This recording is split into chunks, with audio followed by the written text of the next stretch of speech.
Vamos entonces a entrar en el tema de esta mañana. Hay una frase que pronunció nuestro maestro, una expresión.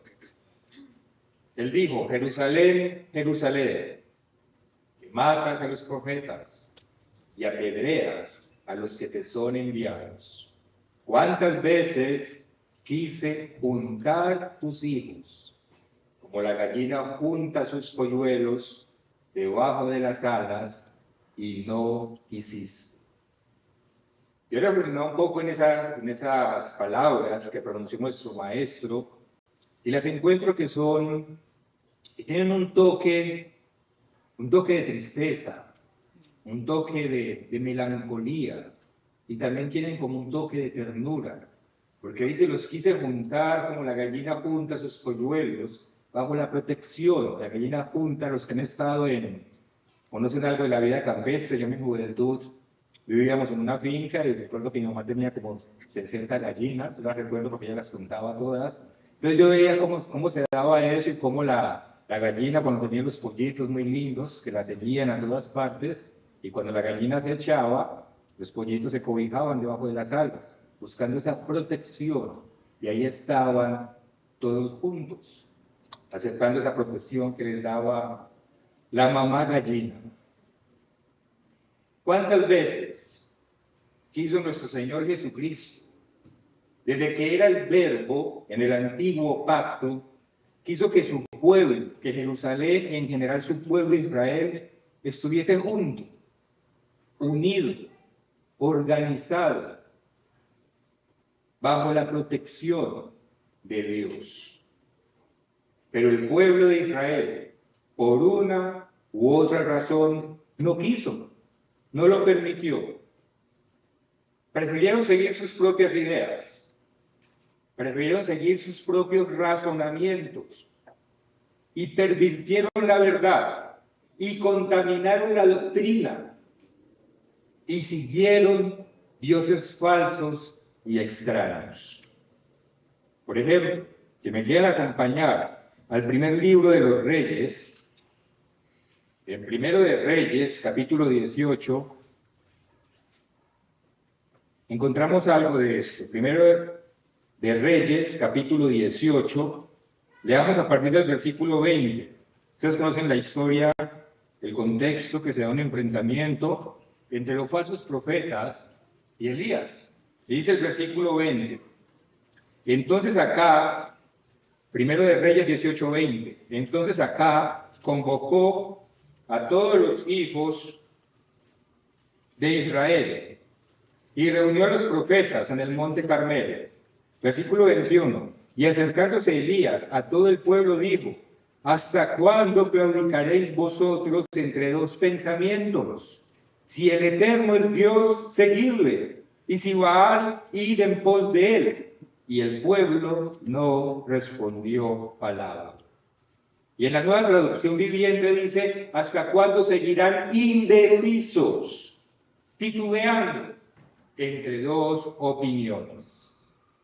Aquí vemos un pueblo contaminado doctrinalmente.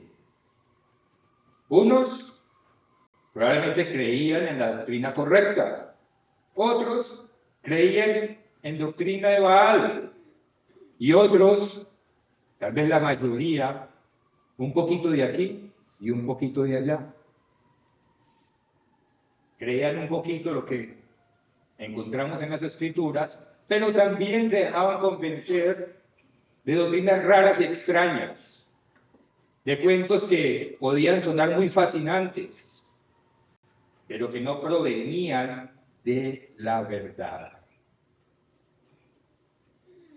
No había unidad de pensamiento.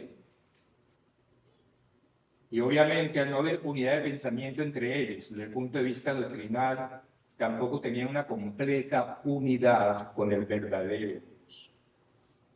Es por eso que el Verbo, digamos que Jesucristo es el Verbo del antiguo pacto, es el Dios del antiguo pacto. En este caso que vemos aquí con Elías, enviaba a sus profetas. Y los profetas invitaban al pueblo, exhortaban al pueblo, le llamaban la atención al pueblo: por favor, regresen a la doctrina correcta. Por favor, aléjense de la contaminación, porque ahí estaba más que todo el truco. No era que rechazaban definitivamente al Dios verdadero, era que jugaban en los dos mundos. Era que, Dios dice esto, pero por allá encontramos otra cosa que parece también muy atractiva, y entonces empezaban a estar en el medio, dudosos entre un lado y el otro, dejándose contaminar con la doctrina. Dios, el Verbo, el Dios del antiguo pacto, enviaba a sus profetas y los exhortaba: por favor, enderezcan el camino. Por favor, ¿qué hacen coqueteando en lugares donde no está la verdad? ¿Qué hacen alimentándose de cosas que no son la verdadera? ¿Por qué creen en cuentos, en fábulas, en dioses de madera y de palo? Les insistían los profetas que enviaba el Verbo. ¿Y el pueblo qué hacía? No escuchaba. Dice aquí al final del versículo 21, y el pueblo no respondió palabra. De hecho, algunas veces, cuando el profeta insistía mucho, como lo dijo Cristo, terminaban apedreándolos o asesinándolos. Veamos a qué se refería Cristo. Acompáñenme aquí al segundo libro de las Crónicas, en el capítulo 24. Segundo libro de las Crónicas, capítulo 24. Leamos los versículos 20 y 21. Segundo libro de las Crónicas, capítulo 24, versículos 20 y 21. Entonces el Espíritu de Dios vino sobre Zacarías, hijo del sacerdote Joiada, y puesto en pie, donde estaba más alto que el pueblo, les dijo: así ha dicho Dios, ¿por qué quebrantáis los mandamientos del Eterno? Tenemos un profeta enviado por Dios exhortando al pueblo: encamínense en la ruta correcta, enfóquense en el verdadero Dios, aléjense de la contaminación. Dice aquí el profeta: no os vendrá bien por ello, porque por haber dejado al Eterno, Él también os abandonará. Versículo 21, pero ellos hicieron conspiración contra Él y, por mandato del rey, lo apedrearon hasta matarlo en el patio de la casa del Eterno. Tengamos este lugar donde fue apedreado presente, para lo que vamos a ver más adelante en este estudio y por la tarde. Lo apedrearon en el patio de la casa del Eterno. Por la contaminación doctrinal, en el incumplimiento del pacto que ellos celebraron con Dios, el pueblo de Israel, lejos de permanecer unido, se caracterizaba por una división interna, se caracterizaba por tener luchas entre ellos, por haber divisiones entre ellos, mientras se alejaban cada vez más y más de la verdad. Y el profeta que insistía mucho, ese profeta no era popular. Es como los ministros que regañamos mucho, no somos populares porque somos regañones. Y en aquella época del antiguo pacto, pues terminaban apedreándolos, y como en este caso, hasta matándolos. Esa división, esa desunión entre ellos, y como consecuencia desunión con Dios, ¿qué trajo? Pues la nación de Israel al final terminó dividida. Sabemos que por un lado se fueron las 10 tribus del norte, con la capital Samaria, y por otro lado quedó Jerusalén, con Benjamín y parte de la tribu de Leví. Y las 10 tribus del norte, ¿dónde terminaron? En la dispersión. Todo lo contrario a unión, terminaron dispersas. Y Judá, ¿cómo terminó? En el cautiverio. Después sabemos que algunos regresaron a Jerusalén, a una Jerusalén diferente, a una Jerusalén destruida, a una Jerusalén corrupta, pero regresaron a Jerusalén en todo caso por la misericordia de Dios. Y a partir de ahí, Israel, el pueblo santo, el pueblo que Dios escogió, que liberó de la esclavitud, que santificó, que le enseñó la verdadera sabiduría, que iba a ser el ejemplo y el modelo de nación del mundo, era un pueblo triste. Fue un pueblo que quedó sometido. Fue un pueblo que perdió su independencia, su soberanía. Sabemos que primero, ¿quién fue Nabucodonosor del imperio babilónico? Se acaba ese imperio, entonces luego llega Ciro y lo somete bajo el imperio medo-persa. Ciro tuvo un poco de compasión, era un rey que tenía una política exterior más amigable. Dios dispuso que así fuese, eso lo hemos estudiado antes, y permitió que volvieran a Jerusalén, muchos de ellos, pero igual Jerusalén seguía bajo el dominio del imperio medo-persa. No pensemos que Jerusalén ya recuperó su autonomía como nación, no. Jerusalén seguía sometida al imperio medo-persa. Después cae el imperio medo-persa, llega el imperio greco-macedonio con Alejandro Magno, y lo mismo, lo somete. Y trae la religión, ¿cómo se pronuncia? Helenística. Y contamina todavía más la verdadera doctrina. Después cae el imperio greco-macedonio con Alejandro Magno, y llega el imperio romano, y lo mismo, somete a Jerusalén y a toda el área de Judea al imperio romano, y vienen estos romanos con sus dioses politeístas y Zeus y toda esta mitología griega que hoy en día fascina mucho a los jóvenes en las películas. Entonces Israel, por alejarse de Dios, por transgredir el pacto, por sus divisiones internas, por no mantener la doctrina limpia, como nación terminó en la dispersión y algunos que quedaban en el área de Judea sometidos a otros pueblos. Perdieron su identidad como una nación autónoma y la identidad no la perdieron del todo, pero perdieron su autonomía, su soberanía, y eran sometidos o absorbidos por imperio tras imperio. Y ahí, estando sometidos por el imperio romano, es cuando vemos que Cristo pronuncia esas palabras de Mateo 23:7. Jerusalén, Jerusalén, que matas a los profetas y apedreas a los que te son enviados. ¿Cuántas veces quise juntar a tus hijos, como la gallina junta a los polluelos debajo de sus alas y no quisiste? Por eso Cristo pronuncia esas palabras. Y obviamente con todo ese contexto, había tristeza en Cristo.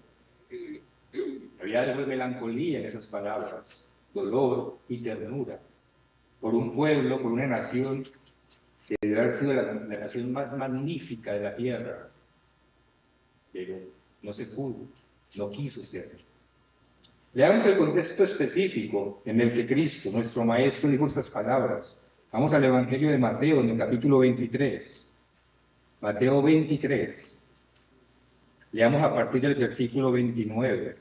Esto ya va siendo hacia el final del ministerio de Cristo, que ya Cristo desvela la hipocresía de los fariseos y los escribas. Entonces dice aquí en el capítulo 23 del Evangelio de Mateo, empecemos en el versículo 29. Dice: ¡ay de vosotros, escribas y fariseos, hipócritas! Porque edificáis los sepulcros de los profetas y adornáis los monumentos de los justos. Habla de una apariencia que tenían ellos. Y decís: si hubiésemos vivido en los días de nuestros padres, no hubiéramos sido cómplices de la sangre de los profetas. Entonces ellos reconocen que sí, que los antepasados mataron a los profetas enviados por Dios. Pero nosotros no seríamos cómplices de eso. Pues Cristo dice otra cosa, sigamos leyendo. Versículo 31. Así que dais testimonio contra vosotros mismos de que sois hijos de aquellos que mataron a los profetas. Vosotros también llenad la medida de vuestros padres, serpientes, generación de víboras. ¿Cómo escaparéis de la condenación del infierno? Cristo les está diciendo, no son para nada diferentes de aquellos que mataron a los profetas. Y tan nada diferentes eran que Cristo, siendo profeta, Lo mataron. ¿Desde qué se estaban jactando? Lo mataron. Lo crucificaron. Versículo 34. Por tanto, he aquí, yo os envío profetas y sabios y escribas, y de ellos van a seguir haciendo lo mismo. A unos mataréis y crucificaréis, y a otros azotaréis en vuestras sinagogas y perseguiréis de ciudad en ciudad. Versículo 35. Para que venga sobre nosotros toda la sangre justa que se ha derramado sobre la tierra, desde la sangre de Abel, el justo, hasta la sangre de Zacarías, hijo de Berequías, a quien matasteis entre el templo y el altar. La historia que acabamos de leer. Versículo 36. De cierto os digo que todo esto vendrá sobre esta generación. Y luego dice, Jerusalén, Jerusalén, que matas a los profetas y apedreas a los que te son enviados. Jerusalén, Jerusalén, la ciudad de David, la ciudad de la paz, la ciudad eterna. No la destruyeron desde afuera, básicamente se destruyó ella misma desde adentro, por sus peleas internas, por sus egos, por sus pleitos, por sus acusaciones mutuas, por su deseo de hacer las cosas a la manera de ellos, en lugar de unirse para hacerlas a la manera de Dios. Pero cualquier excusa le servía para crear división. Cualquier excusa le servía para crear grupos aparte, para separarse los unos de los otros.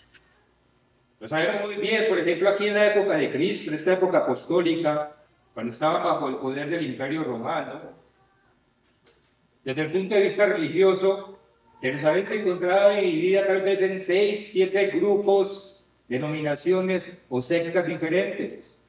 Estaban los fariseos, que pensaban que podían alcanzar la salvación por medio del ritualismo extremo. Entonces le agregaban a cada parte de la ley, le agregaban ritualismos, haciendo la ley una carga muy pesada que ellos mismos no eran capaces de llevar. Por eso Cristo les dice hipócritas, porque le atan cargas a las personas que ustedes mismos no llevan, y por eso hoy en día usamos el término fariseo en el sentido de hipócrita. Ah, usted es un fariseo, usted es un hipócrita. Usted exige lo que no da, usted demanda lo que usted mismo no hace. Entonces, por un lado estaban los fariseos, por otro lado estaban los saduceos, por ejemplo, que la casta sacerdotal pertenecía a los saduceos. Estos estaban aliados con el Imperio Romano, les convenía estar aliados con el Imperio Romano, porque de esa manera conservaban el control del templo, pero no creían en la resurrección, por ejemplo. Los saduceos no creían en los ángeles, en el mundo espiritual, no creían en el espíritu. Por otro lado estaban los escribas, que eran muy afines a los fariseos, eran los encargados de reproducir el texto de la ley. Estaban los celotes, que más que un grupo religioso era como un partido político que justificaba la violencia para defenderse del Imperio Romano.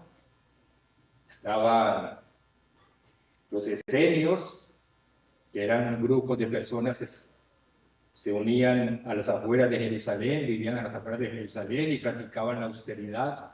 Pensaban que la salvación se alcanzaba si tenían una vida sin nada de lujo, sin nada de comodidad. Vivían practicando algo que ellos llamaban la limpieza, ritualismo de limpieza. Y entonces de esa manera pensaban que así alcanzaban el camino pues, a la salvación. Para mencionar los más populares. Así estaba dividida Jerusalén, en general el área de Judea, en la época de Cristo. Y aunque todos decían basarse en las Escrituras, todos esos grupos decían basarse en las Escrituras, en la Torá, los primeros 5 libros de la ley, reconocían los profetas y los salmos. Aunque todos decían basarse en las Escrituras, tenían su propia visión doctrinal en uno o en otro aspecto. Y eso justificaba que estaban divididos. Y cuando el Verbo se hace carne, y aparece en la persona de Jesús, pues pone en orden la doctrina, aclara toda esa confusión en la que ellos vivían, aclara el verdadero sentido de las Escrituras. Y ahí surgió otro grupo, al que llamaban cristianos, o llaman cristianos, o más concretamente, discípulos de Cristo, los seguidores de Cristo. Pero bien sabemos que a Cristo tampoco le creyeron mucho. A Cristo tampoco le creyeron. De hecho, una minoría le creyó a Cristo. Y la mayoría más bien se dedicó a criticar lo que Cristo hacía y decía. Había quienes no les gustaba Jesucristo porque se juntaba con los publicanos. Se lo señalaban, ¿cómo es posible que Jesús coma con los pecadores, los publicanos, los que recogían los impuestos? Obviamente, como están invadidos por el Imperio Romano, imagínense un invadido por el Imperio Romano y que haya gente, haya mismos mexicanos, por ejemplo, invadidos por otro imperio, que vayan a su casa y le quiten impuestos para dárselo al país invasor. Entonces, los publicanos no eran para nada populares, recogían impuestos para dárselos al imperio. Y a Cristo, pues, lo vayan comiendo con ellos, lo criticaban que porque era amigo de pecadores. A otros no les gustaba que Jesús tomara vino y lo acusaban de bebedor, de borracho. Una cosa es tomar vino, otra cosa es ser un borracho, son cosas muy diferentes. Pero tergiversando las Escrituras, no les gustaba a Cristo porque Cristo era un comilón y un borracho, un bebedor. Otros, como lo vimos la vez pasada, pues obviamente no reconocían que Jesús era el Cristo. El punto es que cualquier excusa les servía para rechazar a Jesús. Toda excusa les servía para estar divididos, para no aceptarse los unos a los otros, para atacarse mutuamente, para acusarse, para permanecer en la división. División, división y más división. Divide y reinarás. La estrategia, una de las estrategias preferidas del enemigo. ¿Por qué? Porque le produce excelentes resultados. Divide y reinarás. Entonces, ¿qué lecciones podemos aprender nosotros de estos hechos ocurridos en el Antiguo Pacto? Y más específicamente en ese periodo de transición del Antiguo Pacto al Nuevo Pacto, en ese periodo de transición de un pueblo físico al pueblo espiritual que somos nosotros hoy en día. Sin duda, una lección muy importante que podemos aprender es el valor de permanecer unidos como pueblo de Dios. El valor de permanecer unidos como pueblo de Dios. O como iglesia, ya que estamos bajo el nuevo pacto. Porque bajo el nuevo pacto es imperativo, bajo el nuevo pacto es indispensable que se dé esa unión que el pueblo físico no quiso tener. Bajo el nuevo pacto es indispensable que nosotros tengamos la unión que el pueblo físico rechazó. Todas esas diferentes sectas o grupos que mencionamos, como los fariseos, los saduceos, etcétera, etcétera, todos ellos se paraban en el patio del templo a exponer sus doctrinas a la multitud, así como lo hicieron en el momento del profeta que apedrearon. Aún en la época de Jesús lo hacían. En ese templo el templo de Salomón, que él lo reconstruyó. Y se puede decir que ese templo era, por lo menos en apariencia, por lo menos de forma externa, un punto en común que tenían todos ellos. No importa la secta que fueran, allá iban al templo de Salomón, todos respetaban el templo de Salomón, y allá en el patio se paraban a predicarle a la multitud sus doctrinas, sin importar la secta a la que pertenecieran. Pero ese templo, sabemos que fue destruido unos años más tarde, cuando el general romano Tito decide de una vez por todas acabar con las rebeliones que se estaban presentando en Judea, Y entonces en el año 70, ustedes saben de nuestra era, arrasa Jerusalén y arrasa por completo el templo. Y no queda piedra sobre piedra como lo profetizó Jesucristo. Y ahí quedaron todos confundidos, quedaron todos devastados, los que sobrevivieron, desconsolados, desorientados. El templo, símbolo de su religión, el templo, símbolo de su unidad, el templo, uno de los mayores símbolos de su identidad, ya no estaba. ¿Ahora qué hacemos? Se debieron preguntar la mayoría de ellos. Y ahí es cuando entra uno de los significados más importantes en esta fiesta de Pentecostés. Y vamos a enfocarnos en este estudio, en esta primera parte, en la unidad que simboliza Pentecostés. Vamos a enfocarnos en la unidad que simboliza Pentecostés. Y vamos a empezar con la oración que le elevó Jesucristo al Padre antes de ser arrestado y crucificado. La última oración de Jesucristo. Vayamos al Evangelio de Juan, en el capítulo 17. El Evangelio de Juan, capítulo 17.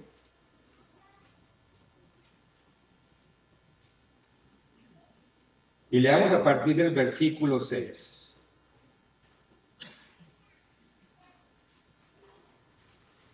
Juan 17, 6. Le dice Jesús al Padre, momentos antes de ser arrestado: he manifestado tu nombre a los hombres que del mundo me diste. Tuyos eran, y me los diste, y han guardado tu palabra. Ahora han conocido que todas las cosas me has dado, que todas las cosas que me has dado proceden de ti, porque las palabras que me diste les he dado, y ellos las recibieron, y han conocido verdaderamente que salí de ti, y han creído que tú me envías. Entonces, Cristo aquí dice algo muy importante, y es que sus discípulos reconocieron verdaderamente quién era Jesús, el enviado de Dios. Los discípulos se caracterizaron porque reconocieron que Jesús era el Cristo. Yo ruego, versículo 9, yo ruego por ellos, no ruego por el mundo, sino por los que me diste, porque tuyos son. Y todo lo mío es tuyo y lo tuyo mío, y he sido glorificado en ellos. Y ya no estoy en el mundo, mas estos están en el mundo, y yo voy a ti. Luego dice: Padre Santo, a los que me has dado, tengamos esto presente porque es el Padre quien nos lleva al Hijo. Padre Santo, a los que me has dado, guárdalos en tu nombre, para que sean uno, así como nosotros. Ahí empieza a mencionar esa unidad que debe haber en este pueblo espiritual. Saltemos hasta el versículo 20, aquí mismo Juan 17, 20. Mas no ruego solamente por estos, sino también por los que han de creer en mí por la palabra de ellos, para que todos, vuelve e insiste, sean uno, como tú, oh Padre, en mí y yo en ti, que también ellos sean uno en nosotros, para que el mundo crea que tú me enviaste. La gloria que me diste, yo les he dado nuevamente, para que sean uno, así como nosotros somos uno. Yo en ellos, tú en mí, para que sean perfectos en unidad, para que el mundo conozca que tú me enviaste y que los has amado a ellos, como también a mí me has amado. Unidad, unidad y unidad. Fue uno de los temas centrales en esta importantísima oración que hizo Jesús al Padre antes de ser arrestado. La unidad es una señal de que nosotros somos los verdaderos discípulos de Cristo, porque damos el testimonio correcto.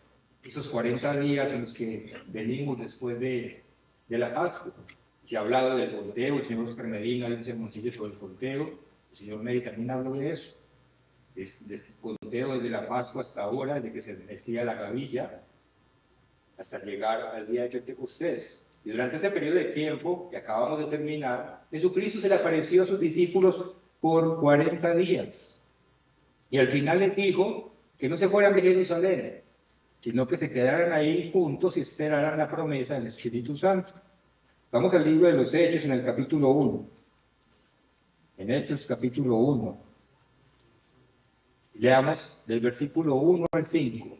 Hechos 1, versículo 1 al 5. Dice, en el primer tratado, oh Teófilo, hablé acerca de todas las cosas que Jesús comenzó a hacer y a enseñar, hasta el día que fui recibido arriba, después de haber dado mandamientos, que fue recibido arriba, después de haber dado mandamientos por el Espíritu Santo a los apóstoles que había escogido, a quienes también, después de haber padecido, se presentó vivo con muchas pruebas indubitables, apareciéndoseles durante 40 días y hablándoles acerca del reino de Dios. Pues hablan de cómo Cristo se le apareció a los discípulos que él seleccionó durante 40 días, enseñándoles y preparándolos. Y estando juntos, les mandó que no se fueran de Jerusalén, sino que esperasen la promesa del Padre, la cual les dijo, oísteis de mí, porque Juan ciertamente bautizó con agua, mas vosotros seréis bautizados con el Espíritu Santo dentro de no muchos días. Entonces, los apóstoles tienen aquí la instrucción de que se queden en Jerusalén hasta el día de hoy, es decir, hasta el día de Pentecostés. Vamos al capítulo 2 y veamos ese momento en que esa promesa se cumple. Hechos, capítulo 2, versículo 1. Cuando llegó el día de Pentecostés, cuando llegó hoy, cuando llegó el día de Pentecostés, estaban todos unánimes juntos. Enfoquémonos en este versículo, que muchas veces seguimos leyendo y nos enfocamos en la parte tan impresionante cuando Dios envía al Espíritu Santo y ahí ese estruendo y aparece en llamas de fuego sobre sus cabezas, en lenguas de fuego. Pero enfoquémonos en este versículo, en el versículo 1, que a veces leemos de corrido. Dice ahí que cuando llegó el día de Pentecostés estaban unánimes juntos. Es decir, no era solamente el hecho de que estaban en un solo lugar como estamos nosotros aquí ahora, sino que además de eso, de que estaban juntos, estaban unánimes. Porque a veces estamos juntos, pero no estamos unánimes. Eso hablamos más adelante. Pero cuando llegó Pentecostés, estaban juntos, en el mismo lugar, y estaban unánimes. El diccionario define el término unánime como dicho de dos o más personas que tienen un mismo parecer. Se dice de dos o más personas que tienen un mismo dictamen, que tienen una misma voluntad o que tienen un mismo sentimiento. Es decir, que para el día de Pentecostés los discípulos de Cristo estaban de acuerdo, tenían unidad de pensamiento, tenían un mismo sentir y estaban practicando esa unión que el Padre, que Jesús, perdón, le oró al Padre en esa última oración que hizo antes de morir, que ya leímos.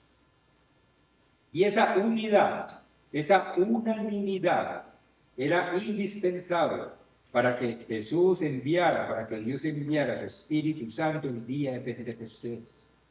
Porque esa unanimidad daría el testimonio de que ellos son el pueblo que el Padre llamó.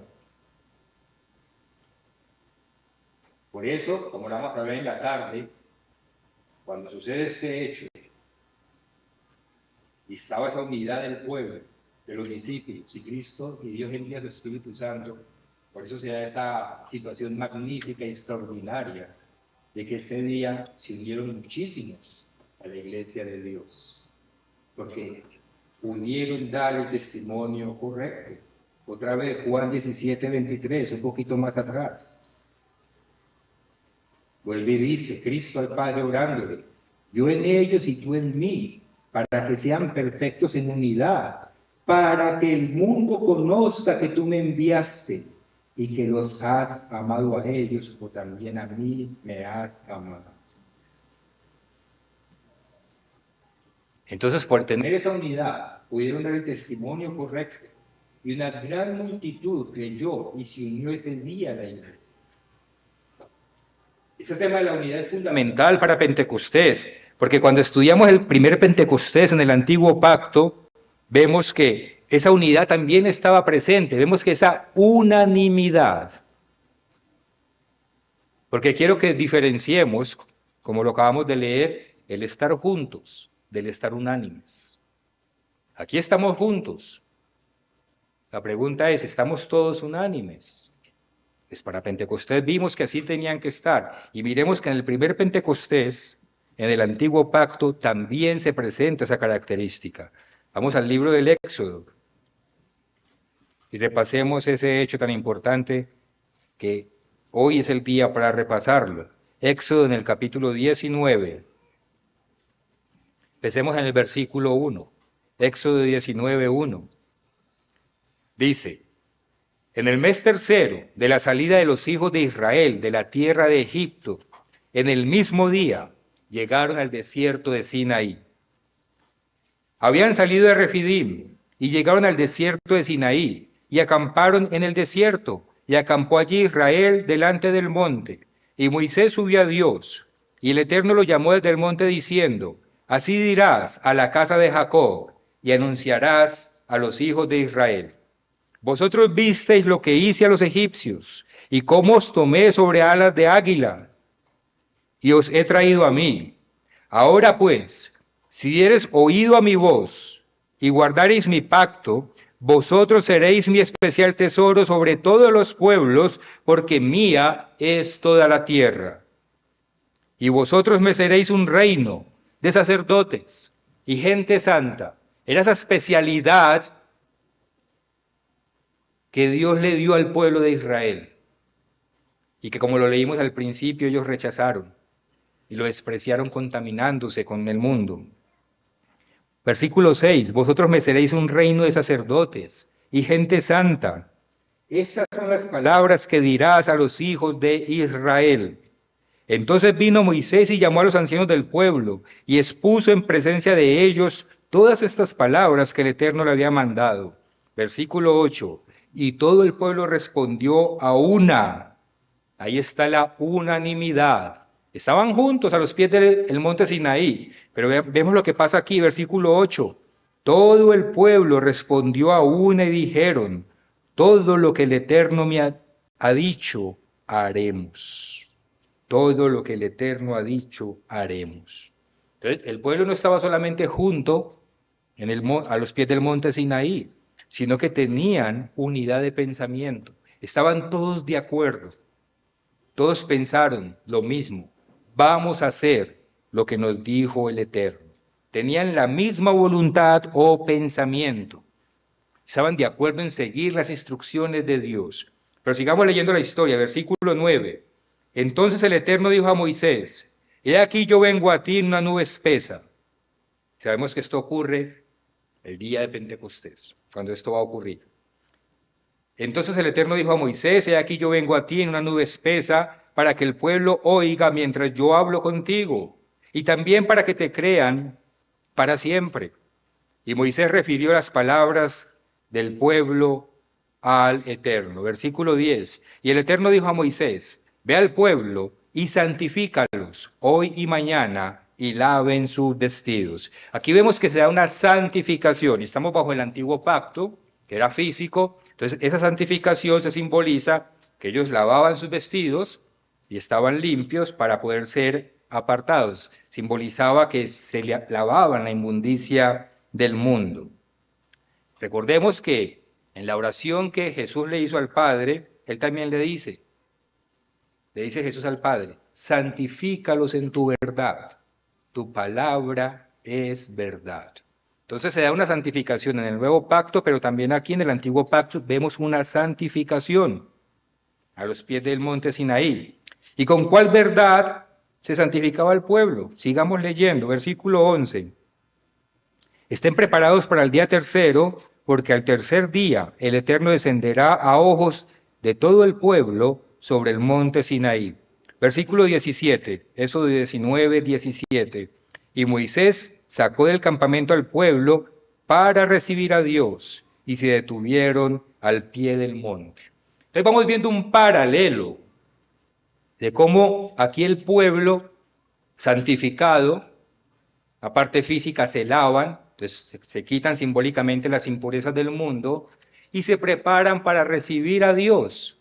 En el nuevo pacto, el pueblo también, esos discípulos de Cristo, juntos y en unanimidad, son santificados en la palabra de Dios y el día de Pentecostés reciben a Dios con el Espíritu Santo. Ahí vamos viendo los paralelos perfectos que hay en la palabra de Dios.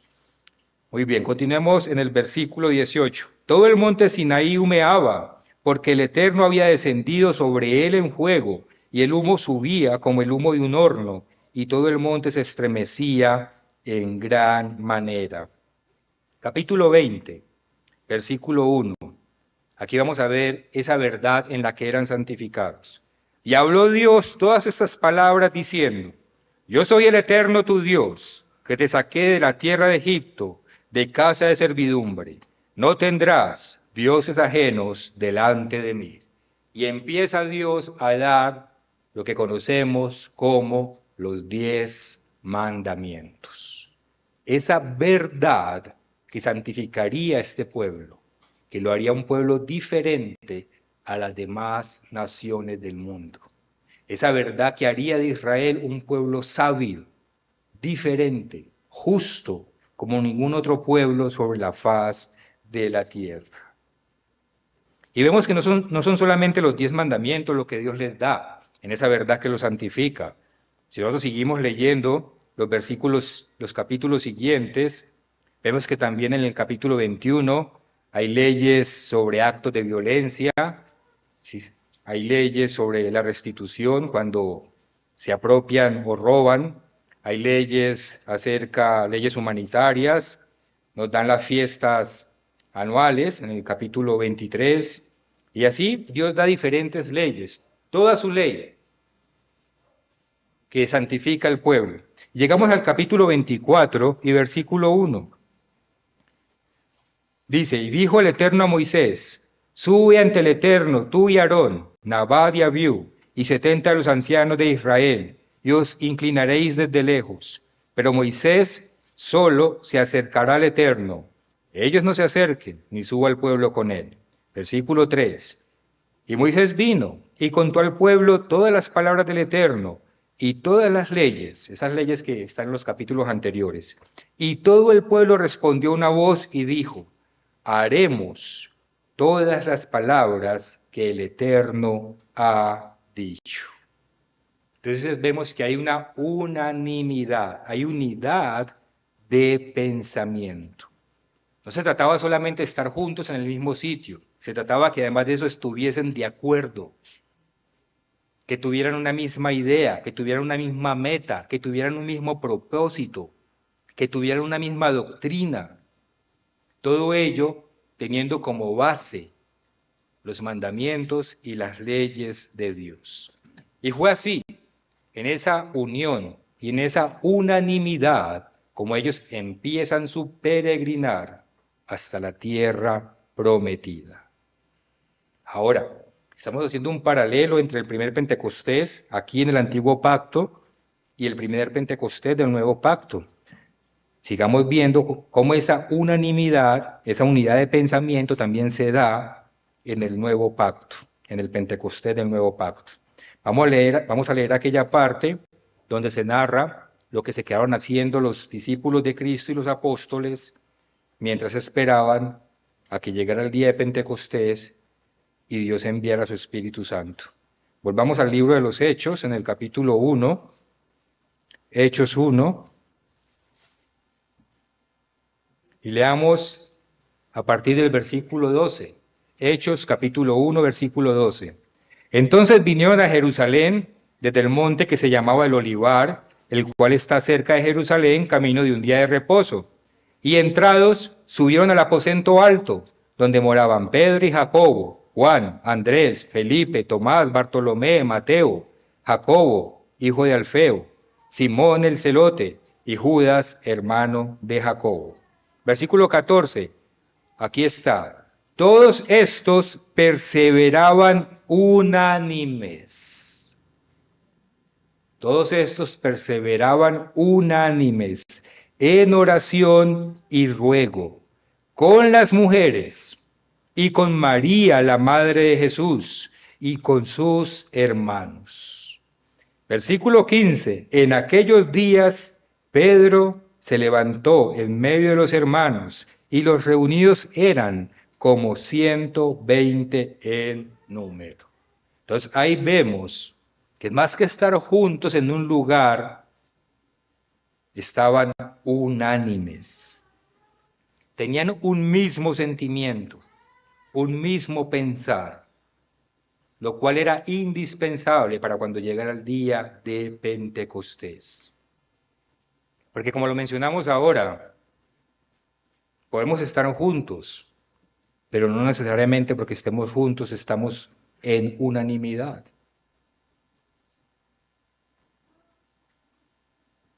En el mundo de la política allá afuera, y aún en el mundo religioso allá afuera, a veces parten de una falacia, de una mentira, y es que no, podemos trabajar juntos aunque tengamos ideas diferentes.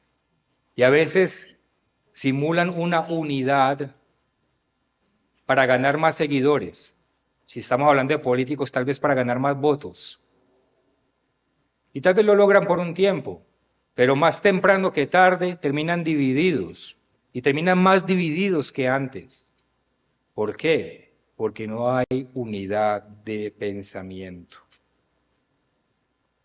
La verdadera clave para la unión es cuando todos tenemos un mismo pensamiento. Si estamos ahí sentados con ideas diferentes a las ideas o a la doctrina que nos enseña la Iglesia del Dios viviente, no tenemos unanimidad. No la hay. Estamos perturbando ese elemento indispensable para que seamos el verdadero pueblo de Dios. Vamos a Amós 3:3. Amós en el capítulo 3 y en el versículo 3.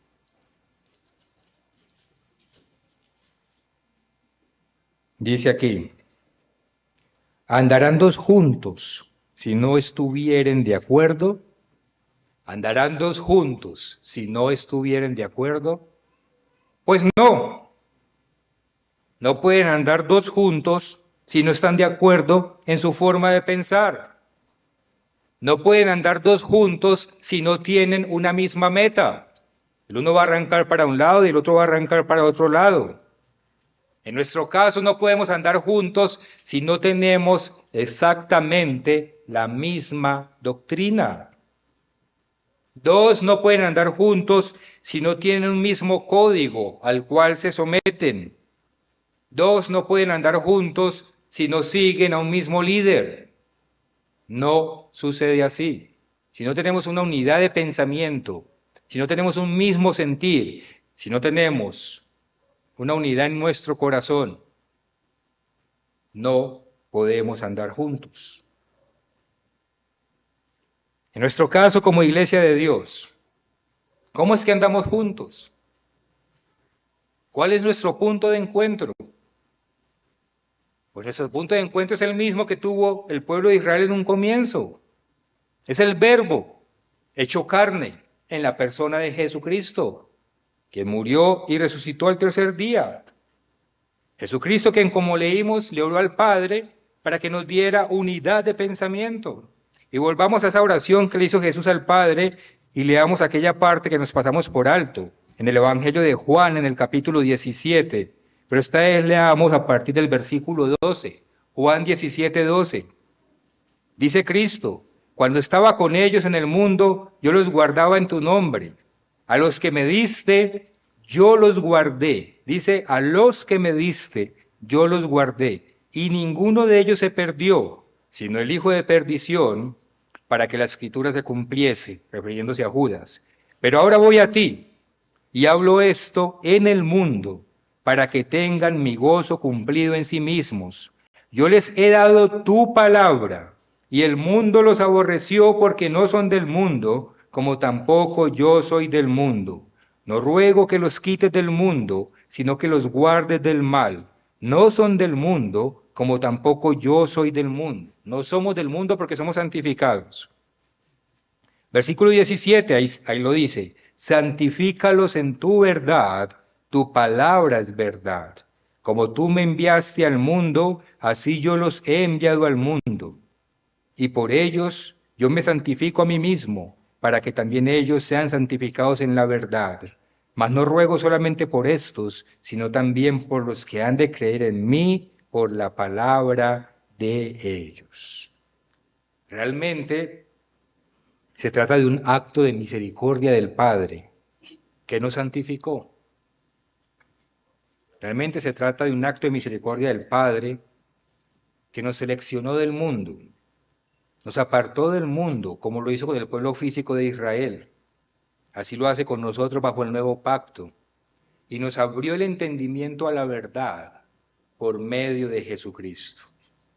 Tu palabra es verdad, santifícalos en tu verdad.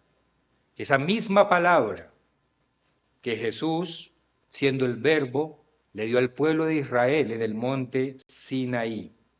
Esa misma verdad que más que juntos nos debe mantener unánimes. El tema de la unanimidad es fundamental en este camino. Es fundamental, como lo estamos viendo, en el significado de esta fiesta de Pentecostés. Por eso, una de las principales maneras que tiene Satanás para atacarnos es precisamente atacando nuestra unidad. Él se enfoca, dentro de todas las armas que él usa, él se enfoca en intentar destruirnos y sabe, como le hemos estado viendo, que una de las formas más eficientes para destruirnos es atacando nuestra unanimidad. Es hacernos pensar diferente. Es acabar con esa sincronización de mente que debe haber entre todos nosotros. Es llenarnos con ideas diferentes para que empecemos a tener puntos de vista diferentes, un poquito los unos de los otros. Y ese poquito con el tiempo se va convirtiendo en diferencias grandes. Porque él sabe que eso le produce buenos resultados. En el Antiguo Pacto, uno de los casos de división más relevantes, tal vez ya lo mencionamos, fue cuando la nación de Israel se dividió en dos naciones. Las tribus del norte con la capital en Samaria, y Judá y Benjamín, las tribus del sur y parte de la tribu de Leví. ¿Y por qué se dio esa división? Se dio por un hecho político. Ni siquiera se dio por temas religiosos. Se dio por un hecho político. No estaban de acuerdo con la carga tributaria que Roboán, el hijo de Salomón, había impuesto. Y se dividieron en dos naciones. Y ahí empieza el declive de Israel como nación. A los años ya llega el cautiverio y la dispersión. Una lección para nosotros que es muy importante en este sentido, sin entrar en muchos detalles, es que el enemigo en su astucia va a usar todo lo que tenga a su alcance como pretexto para dividirnos. Satanás va a usar todo lo que tenga a su alcance para dividirnos. Lo que menos pensemos, él lo va a usar para dividirnos. Porque él sabe que el camino a la extinción, ¿con qué empieza?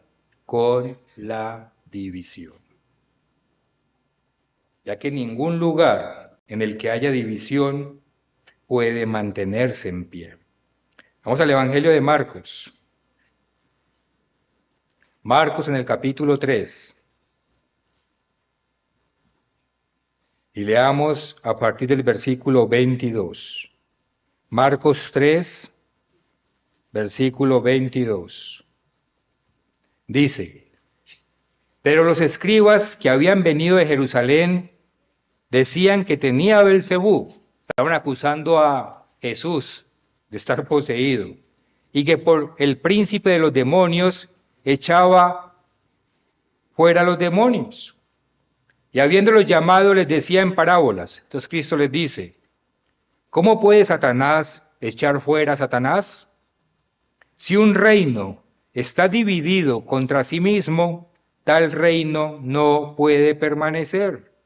Y si una casa está dividida contra sí misma, tal casa no puede permanecer. Y si Satanás se levanta contra sí mismo y se divide, no puede permanecer, sino que ha llegado su fin. O sea que Satanás tiene a sus demonios bien controladitos. Él los tiene bien controladitos. Y al que se le revele, me imagino que le llegará su castigo, preparándolos para ese nuevo ataque allá en el tercer cielo, antes del tiempo del fin. Pero aquí dice el versículo 24, versículo 25, si una casa está dividida contra sí misma, tal casa no puede permanecer. Por eso Satanás intenta crear división en la casa de Dios, para acabar con ella. Lo hizo con el pueblo físico de Israel y quiere hacerlo con el pueblo espiritual, que somos nosotros, la iglesia. Y para lograrlo, Él usa todo lo que tenga a su alcance. Sabemos que no lo va a lograr, porque Cristo mismo también dijo que las puertas del Hades no prevalecerían contra su iglesia. Es decir, la iglesia no va a desaparecer y prueba de ello es que aquí estamos hoy. Pero, cuidado, no quiere decir que aquellos de nosotros que no estemos bien atentos de los ataques de Satanás, no seamos arrebatados del cuerpo de Cristo. Si Satanás sabe que no va a acabar con la iglesia totalmente, sabe que le puede hacer daño y sabe que le hace daño. Con aquellas ovejas que no entiendan bien el concepto de la unidad, de la unanimidad y se dejen contaminar. No podemos subestimar el poder del enemigo para crear división. No podemos hacerlo. Porque nos va a hacer daño. Y va a llevarse a todo el que no esté preparado para defenderse. Y sucedió aún en la época apostólica. Aquí hay una historia que ustedes deben recordar, en la que se da un caso de división. A mí me impacta mucho, porque imagínense la autoridad que debieron tener los discípulos de Cristo. Primero la autoridad de Cristo. Ellos fueron enseñados por Cristo. Llega el Espíritu Santo y todos hemos leído la transformación tan grande que se dio en los discípulos, que a veces eran peleones, a veces eran cobardes, pero luego el Espíritu Santo uno ve una transformación radical en ellos. Y cómo dan todo y dan su vida con valentía por llevar el Evangelio. Y en esa época apostólica, con los mismos discípulos que Cristo mismo enseñó, se dio división. Vayamos a la tercera carta de Juan, del apóstol Juan, en tercera de Juan.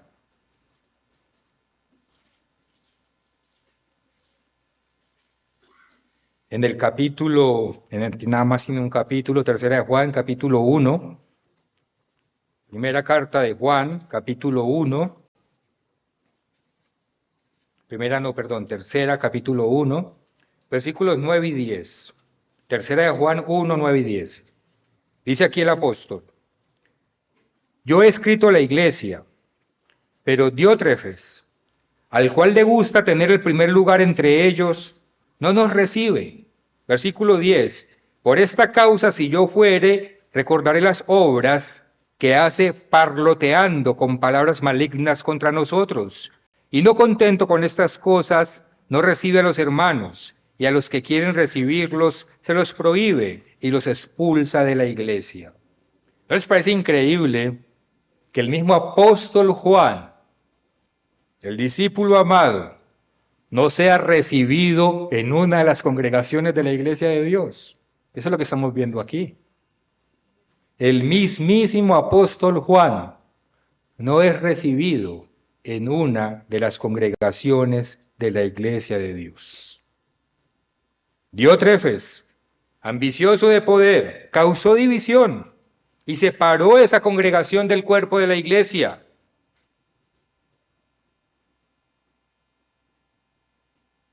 Con doctrinas extrañas, con ideas nuevas.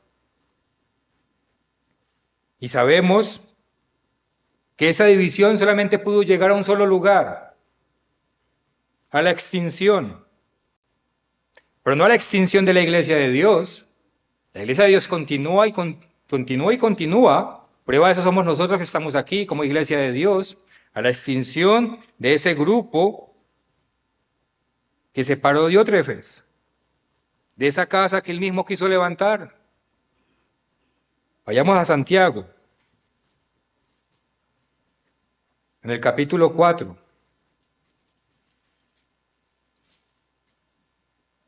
Santiago capítulo 4, versículo 1. ¿De dónde vienen las guerras y los pleitos entre vosotros? ¿No es de vuestras pasiones, las cuales combaten en vuestros miembros? Codiciáis y no tenéis, matáis y ardéis de envidia, y no podéis alcanzar, combatís y lucháis, pero no tenéis lo que deseáis, porque no pedís. Pedís y no recibís, porque pedís mal, para gastar en vuestros deleites. Todas estas son debilidades en la carne que el enemigo usa para dividirnos, para atacar, para menoscabar la unanimidad que debe haber entre nosotros. Diótrefes codiciaba el poder. Probablemente le tenía envidia al apóstol Juan y se apropió de una congregación que no le pertenecía y la separó del cuerpo de Dios. Y los que siguieron a Diótrefes les faltó discernimiento y se dejaron separar del cuerpo de Cristo. Se dejaron separar del cuerpo de Cristo. Estaba de lado y lado. Y esas rivalidades que se describen aquí, que causan división, no son solamente a nivel de los líderes de la iglesia, también se presentan con mucha frecuencia entre nosotros el pueblo. Entre nosotros se ven pleitos, se ven envidias, se ven rivalidades, críticas y reproches los unos de los otros. ¿Es eso unanimidad? Esa es la unanimidad que Dios espera que haya en nosotros para que seamos su casa espiritual. Si nosotros somos los ciento y tantos reunidos en el primer día de Pentecostés, tendríamos nosotros la suficiente unanimidad para que Jesucristo hubiese enviado el Espíritu Santo en lenguas de fuego y entonces nosotros hubiésemos llevado ese testimonio a todos los que nos ven y entonces Dios hubiese traído más gente a su iglesia. Usted ahí sentado tiene esa unanimidad con el resto de sus hermanos. Los que están conectados la tienen. O tengo celos con aquel, tengo un pleito con aquel de allá ni siquiera sé cómo se llama. Porque si no tenemos esa unanimidad, no estamos representando la verdadera casa de Dios. Aquel que no la tenga, aquellos que la tengamos muy bien, pero aquel que no la tenga no lo está representando. Pentecostés es unanimidad para poder representar a Dios y dar el testimonio correcto. De lo contrario, no estamos realmente perteneciendo al cuerpo de Cristo. Si entre nosotros hay divisiones, hay pleitos, si hay críticas, si hay reproches, si hay falta de paciencia, y si hay razones y más razones y más razones y más razones para criticar y para justificar el estar apartados. Juntos pero no revueltos. Pues no, en el caso de la iglesia de Dios es más que revueltos, es un solo cuerpo. Es un solo cuerpo. No puede haber indolencia, no puede haber indiferencia, no puede haber impaciencia entre nosotros. Si no, no estamos siguiendo en serio este camino, no estamos entendiendo lo que estamos haciendo aquí. Entonces, Pentecostés también es una oportunidad para reflexionar qué tan integrado me siento yo al cuerpo de Cristo. ¿Qué tan unido me siento a Él? O nada más estoy ahí por los laditos. Eso no le sirve a Dios. Y si tenemos esa actitud, esa es la actitud que va a aprovechar el enemigo para llenarnos de razones y más razones y más razones. Es que no me gusta como aquel habla. No me gusta porque hace mucho calor. No me gusta porque el lugar de los servicios no es donde yo digo.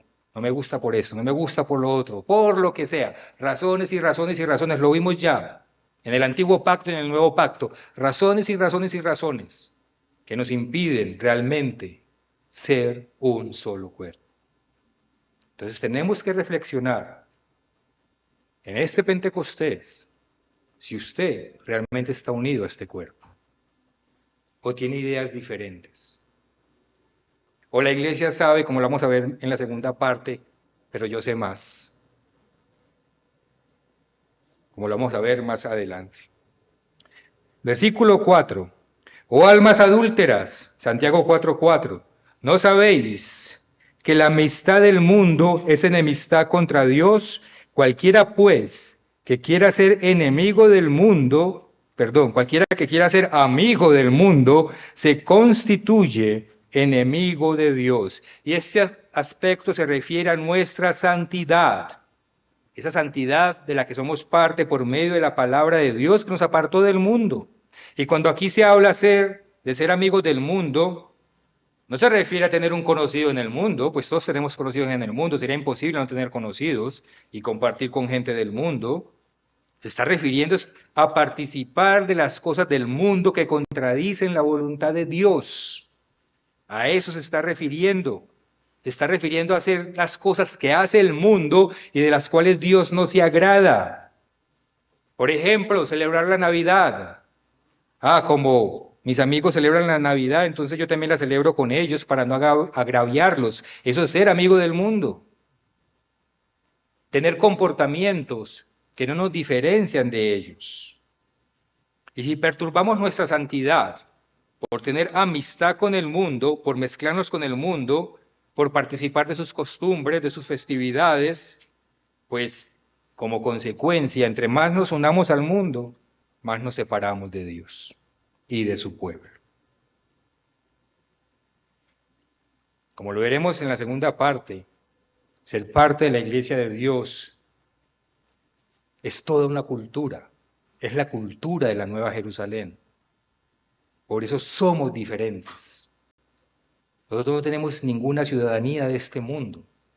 Nosotros somos una ciudadanía que es celestial, pero no me voy a adelantar a eso. El punto es que hoy estamos celebrando Pentecostés y debemos recordar que no podemos subestimar el poder de Satanás para dividirnos. Hoy la idea es que meditemos un poquito sobre la unanimidad y debemos desechar todo pensamiento que venga influenciado por el enemigo y que nos invite a separarnos del cuerpo de Dios, del cuerpo de Cristo que es la iglesia. Mientras la iglesia tenga la doctrina correcta, mientras la iglesia tenga la autoridad correcta, mientras la iglesia tenga la fe de Jesucristo, nada debe servir de excusa para separarnos del cuerpo de Cristo. Nada. No importa lo que suceda, no importa la situación en la que nos encontremos. Si la iglesia tiene la doctrina correcta, tiene la autoridad, el concepto de autoridad correcto y tiene la fe de Jesucristo, cualquier situación que se presente hay que resolverla. Pero separarnos de la iglesia nunca es la opción. Esa es la estrategia del enemigo, separarnos. Esa es. Apartarnos de este cuerpo. Sí, yo sé que la iglesia tiene la doctrina, pero no me gusta esto. Es claro, a todos no nos gustan una cantidad de cosas. Pero de eso se trata, como lo vamos a ver más adelante, de saber superar aquellas cosas que nos producen incomodidad, de avanzar y de desarrollar madurez. Este día de Pentecostés concentrémonos más bien a encontrar razones por las cuales debemos permanecer unidos, juntos, en unanimidad. Y en la segunda parte de este mensaje es lo que vamos a estudiar, las razones por las cuales es indispensable permanecer unidos al cuerpo de Cristo.